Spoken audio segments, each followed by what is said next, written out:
ZEE5 ಇರುವಾಗ ನೀವು ನಿಮ್ಮ ನೆಚ್ಚಿನ ಶೋಗಳನ್ನ ಎಂದಿಗೂ ಮಿಸ್ ಮಾಡಿಕೊಳ್ಳುವುದಿಲ್ಲ. ಅದು ಸಂಪೂರ್ಣ ಉಚಿತವಾಗಿ.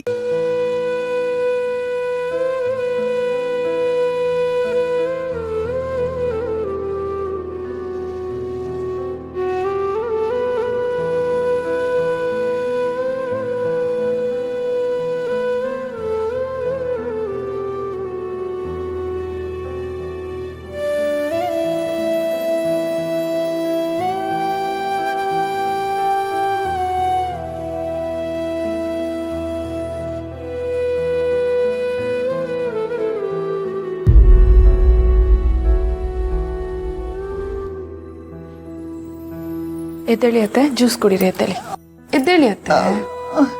ಅಮ್ಮ ಕುತ್ಕೊಳ್ಳಿ.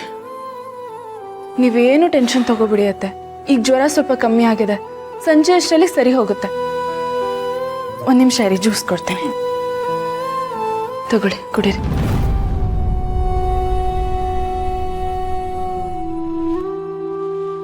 ನನಗೆ ಗೊತ್ತು ಅತ್ತೆ, ನೀವು ನನ್ನನ್ನು ಮಾತಾಡ್ಸಲ್ಲ ಅಂತ. ಆದರೂ ಪರವಾಗಿಲ್ಲ, ನೀವು ಮಾತಾಡ್ಸಲಿಲ್ಲ ಅಂದರೂ ನಾನೇ ಮಾತಾಡ್ತೀನಿ ನಿಮ್ಮ ಹತ್ರ. ನಿಮ್ಮ ಸೇವೆ ಮಾಡೋದು ನನ್ನ ಕರ್ತವ್ಯ ಆತೆ. ನಾನು ನನ್ನ ಕರ್ತವ್ಯ ಮಾಡ್ತೀನಿ ಅಷ್ಟೆ.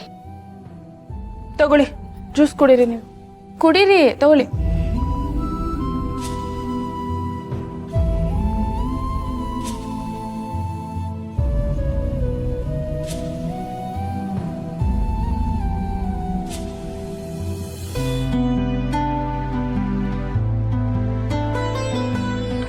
ಈಗ ಮಲ್ಕೊಳ್ಳಿ, ನೀವು ಕೂತ್ಕೋಬೇಡಿ ಜಾಸ್ತಿ ಹೊತ್ತು.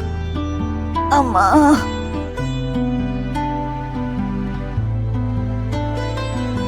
ಜ್ವರಕ್ಕೆ ಮೈ ಕೈ ನೋತಾ ಇರ್ಬೇಕಲ್ವಾ? ಇರಿ, ಕಾಲು ಹೊತ್ಬಿಡ್ತೀನಿ.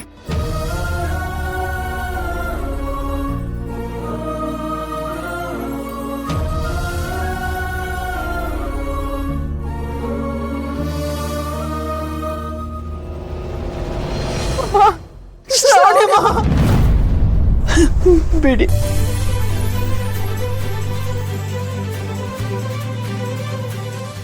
ಅತ್ತೆ, ಶ್ರಾವಣಿ ಅಮ್ಮ ಅಂತ ನೀವು ನನ್ನನ್ನು ಕರೆದ್ರ?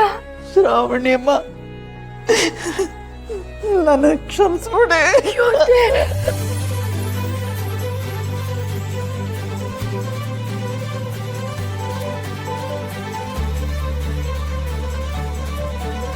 ನಿಜವಾಗ್ಲೂ ನೀವು ನನ್ನ ಹತ್ರ ಮಾತಾಡ್ತಾ ಇದ್ದೀರಾ? ನಿಜವಾಗ್ಲೂ ನನ್ ಕನ್ಸು ಕಾಣ್ತಿಲ್ಲ ಅಲ್ವಾ? ಇಲ್ಲ ಶ್ರಾವಣಿಯಮ್ಮ, ನೀವು ಕನ್ಸು ಕಾಣ್ತಿಲ್ಲ. ಇಷ್ಟು ದಿನ ನಿಮ್ಮ ಮನಸ್ಸು ನೋಯಿಸಿದ ಕರ್ಮಕ್ಕೆ ನಾನು ಅನುಭವಿಸ್ತಾ ಇದ್ದೀನಿ. ಛೇ, ಹಾಗೆಲ್ಲ ಮಾತಾಡ್ಬೇಡಿ ಅತ್ತೆ. ಏನಂತ ಮಾತಾಡ್ತಿದ್ದೀರಾ ನೀವು? ನಿಮ್ ಜಾಗದಲ್ಲಿ ಯಾರೇ ಇದ್ದಿದ್ರು ಹೀಗೆ ನಡ್ಕೋತಾ ಇದ್ರು. ನಾನು ಇದ್ಕಿದ ಹಾಗೆ ಈ ಮನೆಗೆ ಬಂದೆ. ನಾನು ಈ ಮನೆಗೆ ಬಂದ್ಮೇಲೆ ಇಲ್ಲಿ ಏನೆಲ್ಲ ನಡೆದು ಹೋಯ್ತು. ನಿಮ್ಮ ಮಗಳ ಮದುವೆ ನಿಂತೋಯ್ತು, ನಿಮ್ಮ ಮಗನ ಮೇಲೆ ಇದ್ದಿದ್ದ ನಂಬಿಕೆ ನಿಮಗೆ ಹೊರಟೋಯ್ತು, ಮನೆ ವಾತಾವರಣನೇ ಬದಲಾಗೋಯ್ತು. ಅಂಥದ್ರಲ್ಲಿ ನೀವು ನನ್ನ ಹತ್ರ ನಡ್ಕೊಂಡಿದ್ದು ನನಗೇನೂ ಆಶ್ಚರ್ಯ ಅನಿಸ್ಲಿಲ್ಲ. ಅದು ನಿಮ್ಮ ದೊಡ್ಡ ಗುಣ ಶ್ರಾವಣಿಯಮ್ಮ. ಇಷ್ಟು ದಿನ ನಿಮ್ಮನ್ನ ತಪ್ಪಾಗಿ ತಿಳ್ಕೊಂಡು ಬಾಯಿಗೆ ಬಂದಾಗೆಲ್ಲ ಮಾತಾಡ್ಬಿಟ್ಟೆ. ಆದ್ರೆ ನೀವೇನು ನಿಮ್ಮ ಮನ್ಸೆಂತದ್ದು ಅಂತ ತಿಳ್ಕೊಳ್ಳೋದಕ್ಕೆ ನನಗೆ ತಡ ಆಗೋಯ್ತು. ನಾನು ಕುಕ್ಕೆಗೆ ಹೋಗಿ ಬಂದ್ಮೇಲೆ ನಿಮ್ಮ ಮಾವ ಎಲ್ಲ ವಿಷಯನ ನನ್ನ ಹತ್ರ ಹೇಳಿದ್ರು. ZEE5 ಆಪ್ ಡೌನ್ಲೋಡ್ ಮಾಡಿ ಎಲ್ಲಾ ಸಂಚಿಕೆಗಳನ್ನು ಸಂಪೂರ್ಣ ಉಚಿತವಾಗಿ ನೋಡಿ.